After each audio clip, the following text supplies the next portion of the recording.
जय श्री हरि। तो आइए अब हम देव प्रबोधिनी एकादशी की दूसरी कथा को सुने। एक राजा था, उसके राज्य में प्रजा सुखी थी।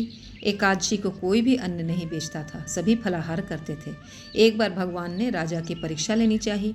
भगवान ने एक सुंदरी का रूप धारण किया तथा सड़क के किनारे बैठ गए। तभी राजा उधर से निकला और सुंदरी को देख चकित रह गया। उसने पूछा, हे सुंदरी, तुम कौन हो और इस तरह यहाँ क्यों बैठी हो? तब सुंदर स्त्री बने भगवान बोले, मैं निराश्रिता हूँ, नगर में मेरा कोई जाना पहचाना नहीं है, किससे सहायता मांगूं? राजा उसके रूप पर मोहित हो गया था।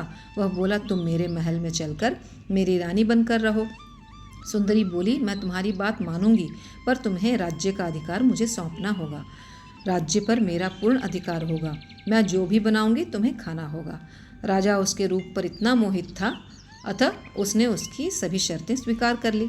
अगले दिन एकादशी थी। रानी ने आदेश दिया कि बाजारों में अन्य दिनों की तरह अन्न बेचा जाए। उसने घर में मांस मछली आदि पकवाए तथा परोसकर राजा के खाने के लिए कहा। यह देखकर राजा बोला, रानी, आज एकादशी है, मैं तो केवल फलाहार ही करूँगा। तब रानी ने शर्त की याद दिलाई और बोली, या तो खाना खाओ, नहीं तो मैं बड़े राजकुमार का सिर काट लूँगी।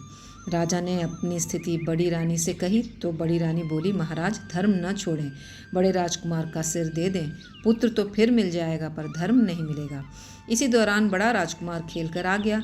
माँ की आंखों में आंसू देखकर वह रोने का कारण पूछने लगा तो माँ ने उसे सारी वस्तु स्थिति बता दी। तब वह बोला, मैं सिर देने के लिए तैयार हूँ, पिताजी के धर्म की रक्षा होगी, ज़रूर होगी।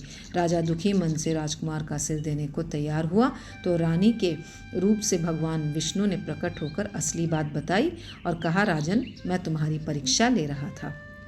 भगवान ने प्रसन्न मन से राजा से वर मांगने को कहा तो राजा बोला, आपका दिया सब कुछ है, हमारा उद्धार करें। उसी समय वहाँ एक विमान उतरा। राजा ने अपना सारा राज्य पुत्र को सौंप दिया और विमान में बैठकर परमधाम को चला गया।